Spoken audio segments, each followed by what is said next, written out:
Good afternoon, Johnny. Thanks for taking some time out of your schedule and getting involved in this week's Business Owner Spotlight. Look, do you want to start off and tell us a bit about what you do and how long you've been doing it?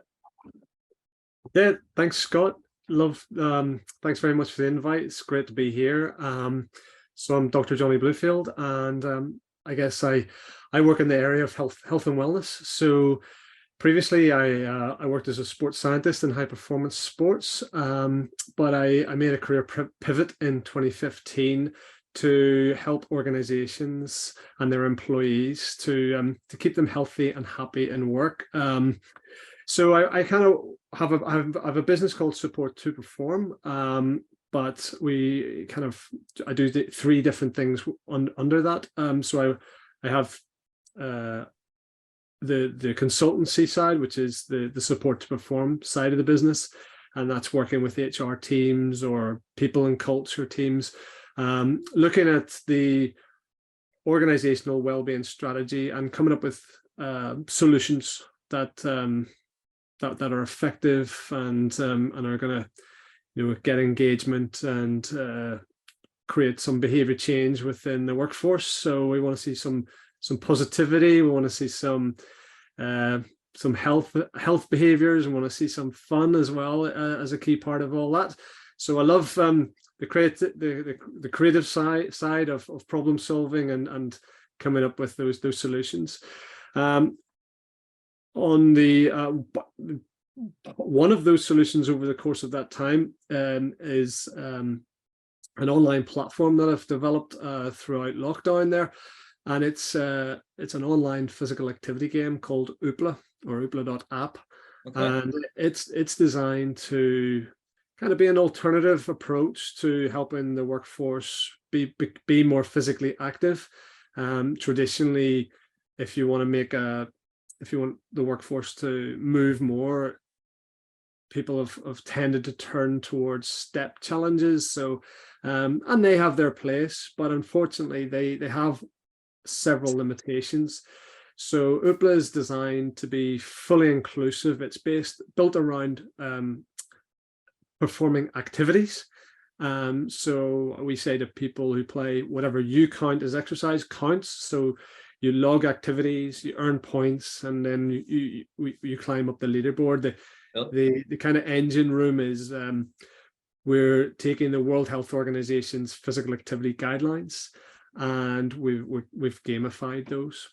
And then finally is my coaching hat, the coaching side of things. I love coaching, and I qualified as an executive coach, but I position myself actually as a health coach.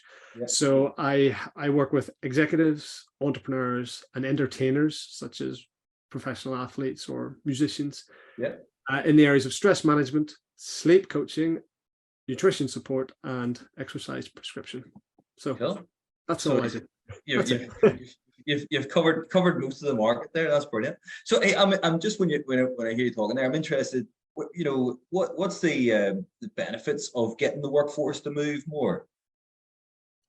Oh, well, I mean, people who are healthy and happy in their workplace will be more productive. There'll be a cost saving in terms of their things like absenteeism, but there'll also be I think a cost enhancing. So you're generating from their productivity and reduced presenteeism. Plus, then there's the huge factor of recruitment and retaining.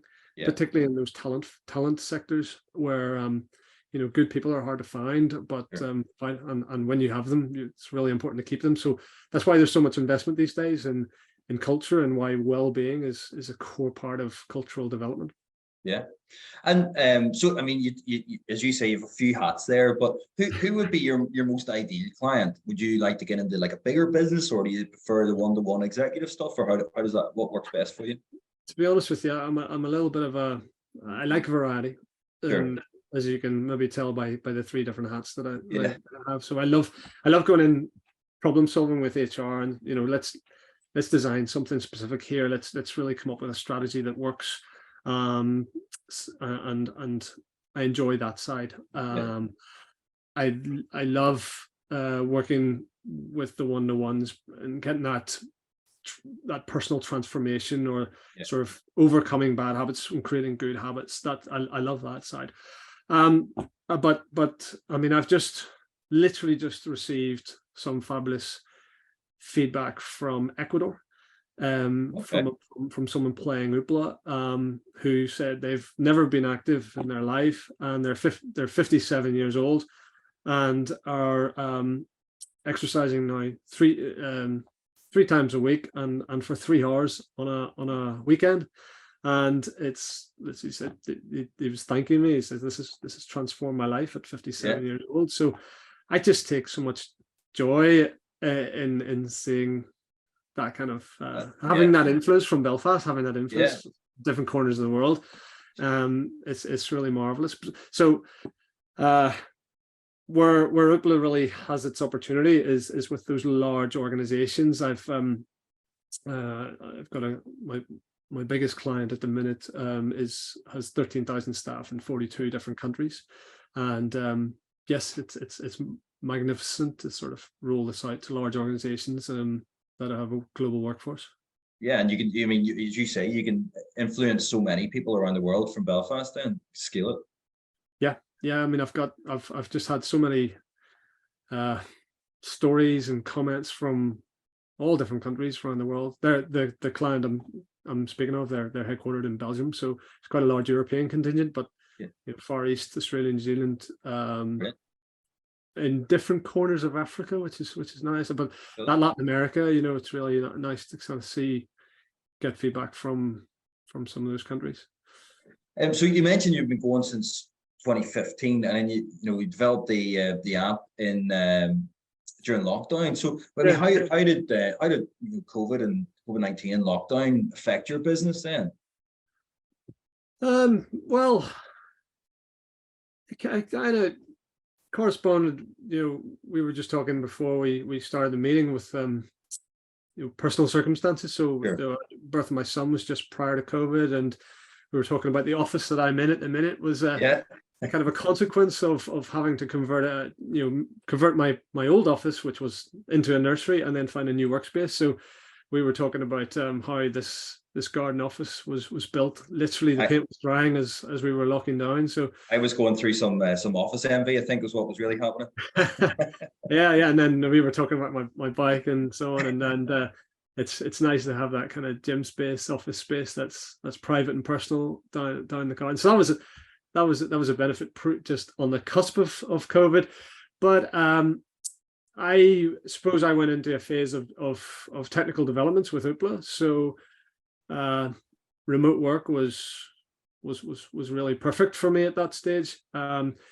Then I had to really start to engage with clients. We were all getting used to Zooming and having meetings on Zoom, which was grand. But then, because I live very close to Stormont, I have definitely transformed, or I used to do this a little bit, but now I do it a lot, is if people want to meet with me, they know they have to get their coat, because I usually say, in the past, it might have been a coffee shop or a meeting room in town. Now it's the front gates of Stormont, and we're going for a walk. So whether they're a coachee of mine, or a client of mine, or a collaborator, or someone I could potentially work with, we're always meeting at the gates. We're going for a walk, and there's just the number of people who find that so beneficial. Such a great experience, a memorable experience as well, rather than just doing the same old normal thing. They're getting out, fresh air, daylight, and just having to walk and talk is so good for creativity. There's good evidence around that. If you've followed my posts on LinkedIn, you'll see me talking a lot about this and providing the research. So yes, I've benefited a lot, and I think that's carried through to now, where I'm starting up a networking NI group. Yeah, I've seen that. I'm looking forward to next Friday with our first networking event, and who knows where this could go. I've got a couple of people giving me the elbow to encourage me to do it. So let's act on that if there's interest. I'm always up for trying new things. But I suppose on a flip side, from a personal side, what we've done is we've also adopted a minimalist approach to life, a lifestyle. So trying to live with less, trying to cut down, trying to be a lot more aware of sustainability and environmental issues. And I think that's something we're very careful what comes into our home. We want to have the minimum amount of stuff that we require in life, and not much surplus, because that it just brings with it a freedom. Yeah, that's interesting. And then with regard to, obviously, everybody was in COVID and it's had a big impact on everybody, but I'm interested more broadly, if you leave COVID aside, what would you say has been the biggest challenge you've had to overcome as a business owner since you started? Well, there's so much to learn, and that's constant. There's so many things, as the years have rolled by, almost every week I'm doing something for the first time ever. Yeah. And that just doesn't ever seem to stop. There's always something new to learn. So, the mindset is definitely, there's a lot out there I don't know. Yeah. But there's a third. I'm curious, and I want to try to learn as much as I can, and I'm not afraid of stepping out of my comfort zone, or trying something new, or speaking to someone about something that I just don't have a clue about. There's so much help out there. Yeah. People are actually really willing to give you their expertise, their knowledge, their support. They want to see you do well. So that's definitely something. People are really important. That's why the networking, that anything that brings people together to collaborate and form new relationships in whatever way, that's so important. I need, just for well-being, is really good. But I think the key lessons for me are just managing time, managing energy, making sure you sleep enough, especially with our situation with the little ones in the house. It's not easy. And take your time off. The thing I struggle with massively in terms of Northern Ireland is July and August. Okay. Obviously, everything goes quiet. As a solopreneur or a self-employed, you then start to get a little bit nervous, or there's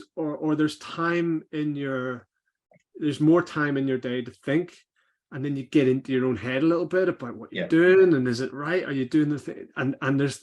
And I kind of eat myself up a little bit in July and August, when I'm really supposed to be getting proper downtime. And I can't, I've done this for 10 years now, and it's every summer, and I can't seem to break that. So that's interesting. So do you find on a personal level that when you meet up with people and go for a walk or whatever, that gives you energy then, and gets you, as you say, out of your own head? Because I need to talk that stuff through. And there's so many times, so many people will probably tell you about walks we've had around Stormont where, I've just gone, isn't it? It's tough, but it's not like things are bad. It's just whenever the speed of business life slows down for a little minute, you kind of go, it's quite hard this, but I'm enjoying it. Yeah, it's and it's something that I find fascinating about business and the parallels that you can draw with high performing athletes, for example. But you talk about, and I think a lot of business owners fall into this trap where they sort of feel that I'm going to work really hard and I'm not going to take any time. But if you look at a high performing athlete, they will build time in to recuperate, and that could even be, in a business sense, like have half an hour for lunch. Yes. Well, I mean, you must have been listening in to the coaching call I've just literally had, where we were talking about the value of recovery, and where you have a busy professional who understands very clearly that the value of investing time and energy into their work, it gets them somewhere, but they're not quite as committed in investing time and energy into their rest and recovery. Yeah. It seems like you just jump maybe into another fast lane with regards, social or just